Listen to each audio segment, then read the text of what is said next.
Hello everyone, I'm Luigi Meschini. I'm pre-series A lead at VenturePath, and just a few words about myself. I started my career 15 years ago as business lawyer, and I was working with clients mainly on launching new projects, new businesses, and I got fascinated by the business side of each project. So with some clients, we become partners and then co-founders of new ventures. We built two tech businesses and sold one. So I got my first experience in the startup ecosystem from a very unique perspective, both lawyer and entrepreneurs.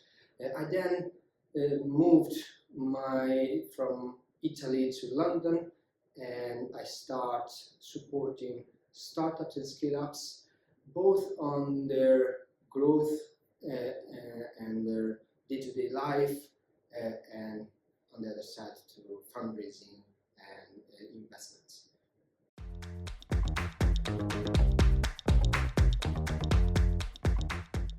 So the transition from being an entrepreneur and advisor was really natural. I started just when I sold my business, and I decided to give back something to the founders community, and it was not meant to be a real job. It was more like a way to spend time with other inspiring people and get inspired by others. And in that moment, I realized how enjoyable is sharing your experience with someone else. Maybe people that founders that are in a different stage, but doesn't mean that they have to learn from you, but you can just give them and share with them the challenges that you faced and how you solved them, or just trying to anticipate what they will face in a couple of years or months, whatever. So the transition was really, as I said, natural, something that happened. And at some point I realized that I was enjoying so much this contamination between founders and ex-entrepreneurs, other entrepreneurs, that I just wanted to keep being part of it.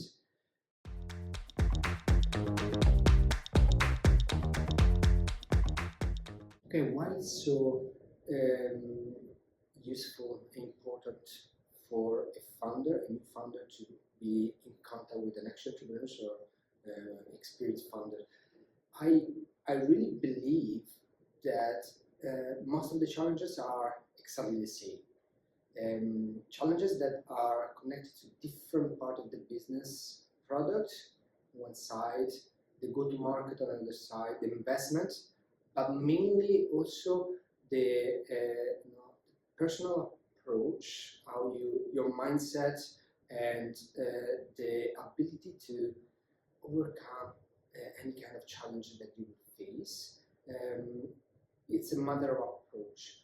So if you have a personal experience on this sector, building your own business, selling your own business with, to big corporates or a small player, doesn't matter.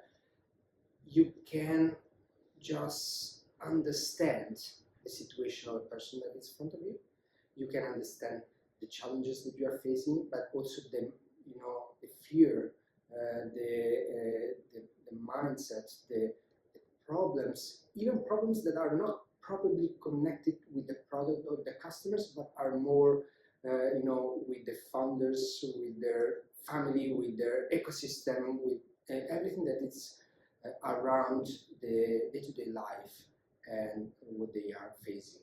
So I realized that having passed through this process helped me to connect immediately with the founders that are in front of me, with the people I work with, and understand, in a sec, where they are in the journey, and try to, on one side help them to get to the next step. On the other side,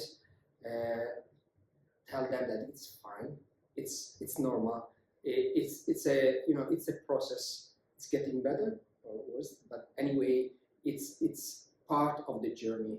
So even just that can change, the perspective of the founder or a new founder.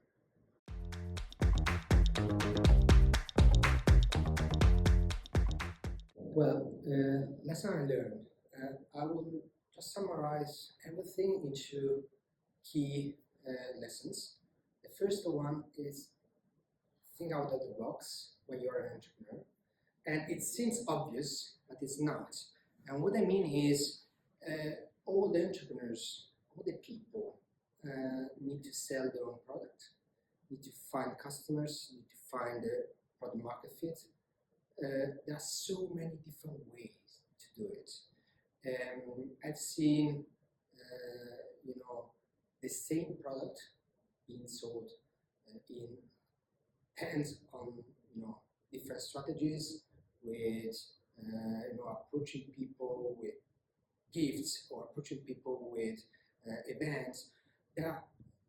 It's just important that you don't standardize your way to do it and your way to achieve your goals from what you have seen from other competitors or other players. Try to personalize your approach, to do what you really feel that it's important, because the message that will be delivered is unique.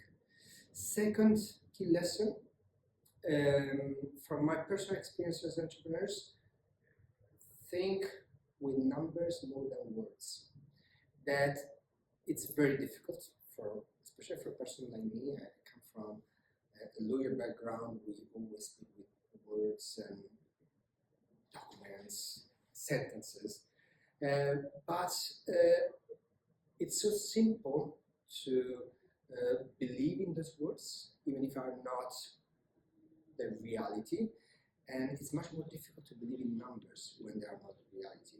So if you try to connect all your strategy, all the next steps, all the activities that you are building with your own team or different departments, and try to connect everything to numbers, or at least to one key number for each goal, you will have a vision that is, as close as possible to a third party that is, what would be the perfect one, objective.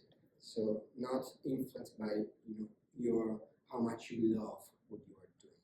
So these are, I think, the two most important lessons.